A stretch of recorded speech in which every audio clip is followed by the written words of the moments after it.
The moment the alien woman smiled and said, "I never lose," I should have walked away. But the crowd on Station Halcyon roared, lights pulsing like a living heartbeat around the zero-gravity arena, and I was already strapped in.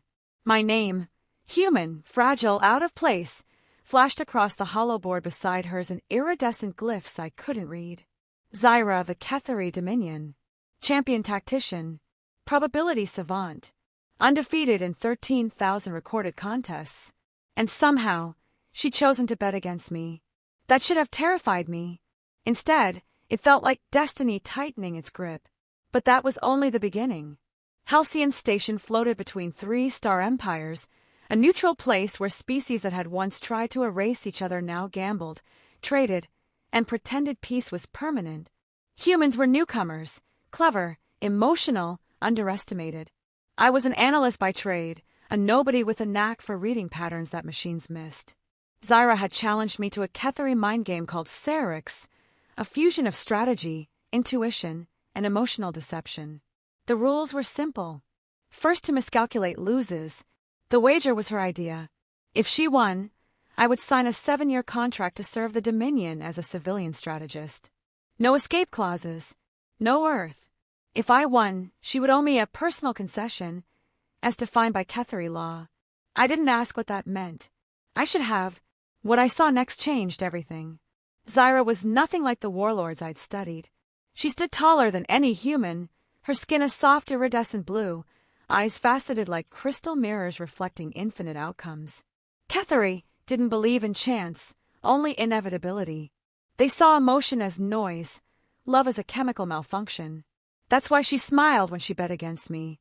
Because to her, my heart made me weak. The first rounds flew by. Syrinx pieces shimmered between us, responding not just to logic, but to micro-expressions, emotional spikes, subconscious hesitation. The station fell silent. Zyra dominated early, her confidence absolute. Then I did something stupid. I stopped trying to win. I started trying to feel. I thought of Earth, of rain hitting rusted rooftops, of my mother's laugh before the air ran out during the collapse, of the ache that never really leaves. The board reacted. Zyra's eyes flickered for the first time. But that was only the beginning. By the 10th cycle, the probability models were failing her. She recalculated. Again. And again. The crowd whispered. Ketheri didn't whisper, they observed.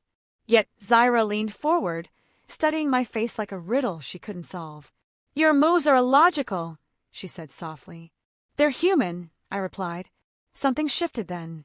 A crack in the armor. On the final move, the Syrinx board froze, glowing white-hot. The system chimed once. Human victory. Silence detonated into chaos. Zyra didn't move. She stared at the board as if it had betrayed her. Slowly, she rose, towering over me. Ketheri honor protocols ignited around us, forcing the wager to bind. "I concede," she said, voice steady, but her eyes weren't. And that's when I asked the question.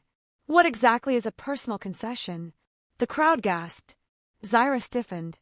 Under Ketheri law, a personal concession meant bonded obligation. Time, presence, shared existence. Not ownership, but proximity enforced by law. She would have to remain with me, live alongside me, learn me, for one Ketheri cycle, roughly one human year. None of us were prepared for the truth. The first weeks were unbearable. Zyra followed me everywhere, silent, observant, clearly counting down the days. She analyzed my habits, my sleep patterns, my emotional spikes. I tried to ignore the way she flinched when humans laughed too loudly, or how she stared out viewport windows like the stars might judge her. Ketheri didn't bond. Not like this. But the law was absolute. One night, during a power fluctuation, Halcyon's gravity failed. We drifted in my quarters, lights dim, stars spinning slowly beyond the glass. Zyra collided with me, instinctively grabbing my arm. Her grip tightened. Her breathing spiked. Fear. Pure alien fear. Ketheri were never supposed to feel that. "What are you afraid of?" I asked. She didn't answer at first. Then, barely audible, losing. The word echoed between us. That was when I realized she wasn't studying me anymore. She was changing. Weeks turned into months. Zyra began asking questions, not about strategy but about Earth. About why humans sang when they were sad. Why we touched each other when words failed. Why loss didn't make us cold. I didn't notice when her questions turned personal, or when her presence stopped feeling forced, until the Dominion arrived. Their ships docked without warning, black and gold hulls blotting out the stars. Zyra was summoned immediately. I wasn't allowed in the chamber, but I heard the verdict through the walls. Her bond with me was classified as contamination, emotional deviation, punishable by neural reset. I confronted her afterward. She stood rigid, eyes dull, Cathari calm restored like a mask. "They will erase what you feel," I said. "I do not feel," she replied, but her hands were shaking. That was the midpoint, the moment everything broke. Because Zyra confessed the truth. She hadn't lost the bet by chance. She'd seen a future where she won, and rejected it. Chosen uncertainty. Chosen me. Cathari probability sight wasn't perfect. There were blind spots. Human hearts were one of them. But that was only the beginning. We ran. Halcyon erupted into alarms as we stole a courier ship, jumping blind through unstable corridors. Dominion hunters pursued us, tearing holes through space itself. Zyra guided us with instincts she shouldn't have had, trusting feelings over foresight. On an uncharted world of glass deserts and crimson skies, they caught us. Zyra stood between me and the Dominion executioners. "I accept erasure," she said, "but he remains free." I realized then what the bet had really cost her. Not pride. Her future. I did the only thing I could. I offered myself instead. Under Dominion law, a human mind couldn't be reset, but it could be linked. I volunteered for a permanent neural bond, sharing consciousness, emotion, memory. If they erased her, they erased us both. The Dominion hesitated, then agreed.